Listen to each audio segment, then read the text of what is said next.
I don't know how else to say this other than that I just saw a Titanic skeleton in the woods of Lassen National Park. I understand this place is usually reserved for fun, creepy stories, but I have genuinely never been more terrified or confused. What I'm seeing is real, and I can't think of what to do other than beg everyone who sees this to contact me and send help. An hour ago, I was sitting on the front porch of my cabin watching the sunset, and out of nowhere, this enormous rumbling filled the air.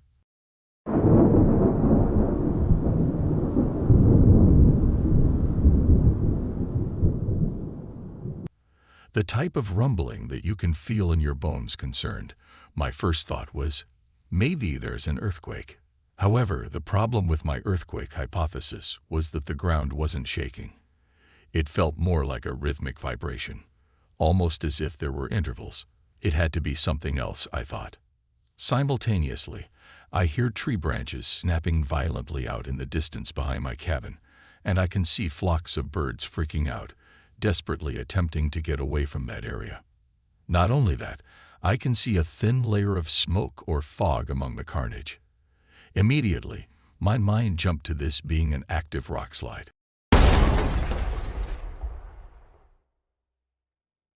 which meant I needed to act fast and prepare myself in case anything was coming toward me. As I scanned the area to see if anything was headed in my direction, my eyes stopped dead, and I walked back around to where I had seen the first signs of trouble. For a solid minute, I couldn't believe what I was seeing. I suppose that doesn't do it justice. It was more like my brain completely denied the reality of what I was staring at. A hellish adaptation of a human skeleton towered over the trees. Note that I only say skeleton because, while it was close to the proper shape of one, it was entirely covered by a black film.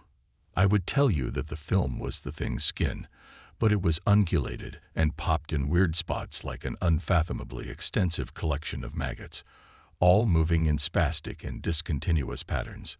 Pieces of the black mass seemed to fall off as they moved through the trees and scraped violently against branches. Its arms hung low to its sides, and massive three-fingered hands that fell below its kneecaps did not attempt to move the obstacles in front of it. Its long neck was the most inhumane part of its anatomy. If it was a regular-sized model, I'd assume someone had borrowed it from a horse or similarly shaped animal. Despite the goofy-looking nature of its neck, I could quickly tell its purpose was to allow the thing a much better range of movement to aid in its search for whatever it was looking for. This was made all the easier by the fact that it emitted two bright beams of light from its eyes that illuminated the woods below it. As silly as it sounds, it was like the thing had built-in searchlights that it used to scan every tiny being under its unrelenting gaze. By some miracle, the skeleton was a good enough distance away from me that it either hadn't noticed my presence or didn't care enough to inspect me. That being said, I was still effectively pinned down. Suppose I wanted to get in my car and drive off. In that case, that'd require me going into the cabin, finding my keys, starting my car, turning on my headlights, and manually opening a decently sized steel gate just down the road. There were enough steps in my head that I could very well alert it to my position. In an emergency, maybe I could plow through the gate. Still, considering the potential damage to my car, it may not have been usable to outrun the giant to the highway. Secondly, if I'm being honest, seeing that monster made me too frightened to move any part of my body anyway. Some of you may call me a coward, and that's fair. But when that early hominid part of your brain that saved our ancestors from cave lions and birds big enough to snatch children away tells you to stay put, you fucking stay put. Unfortunately, in staying put, I damn near almost lost my hearing when the skeleton opened its mouth and emitted what sounded like a profoundly distorted mule deer call. It searched a small area for about 10 minutes, calling out at different frequencies. All this before, I sneezed.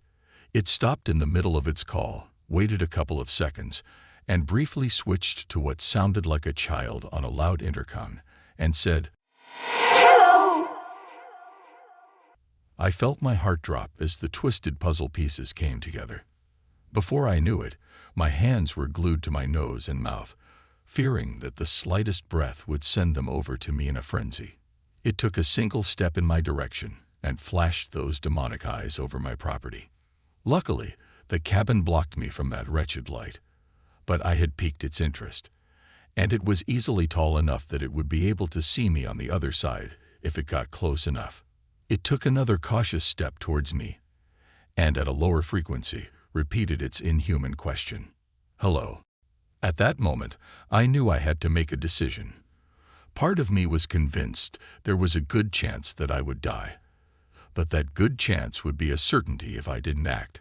My only real shot at survival was running into my cabin, finding my keys within a few seconds, and making a mad dash for my car. I'd have to hope that even after smashing through the gate, my car would have just enough left to get me into town. It was a poor gamble. And all in all, I'd be giving up the one safety net I had by allowing it to know exactly where I was. Still, anything had to be better than the thing tiptoeing its way here, seeing me anyway, and turning me into a paste in its maggot-filled throat. Fighting every urge to run into the woods and hide under a rock, I summoned the mental energy to prepare for what was coming next.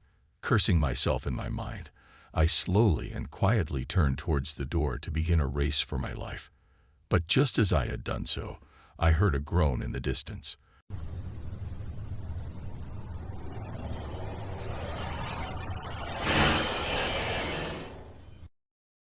To my surprise, it sounded like that of an actual mule deer.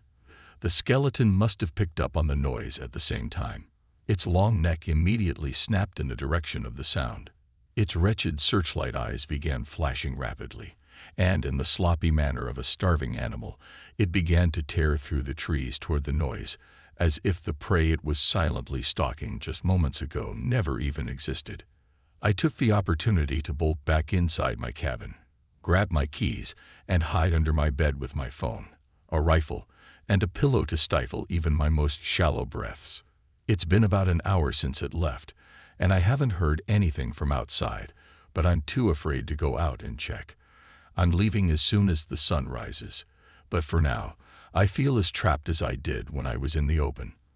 I made a quick call to 911 to try and explain to them what happened and request that they send as many units as possible out to me immediately. But as expected, they essentially thought I was on drugs and suggested that whatever I saw couldn't hurt me and that I just sleep it off. Texts to my friends aren't going through because of the poor service. Trying not to break down from the frustration, I began typing this. At this point, all I can think to do is write up this story detailing my experience and post it online in hopes that my internet miraculously works and that one of you can contact someone who believes me and send help. Or, in case it kills me, keep a final testament to my last few hours on Earth. The least I can do is let the people who care about me know that I didn't go crazy out here or get eaten by a bear. If anyone has any idea what I'm dealing with, please give me the information I'm missing. I'm unsure if there are similar stories around Lassen or if this is the first, but I need to know what's out there if I'm going to survive the night. Here's hoping. Once again, this isn't a joke for your entertainment. I'm not trying to scare anyone or be at the center of some urban legend. I'm just a scared guy who's desperate for someone to believe him. And I'm begging everyone who reads this to please help me.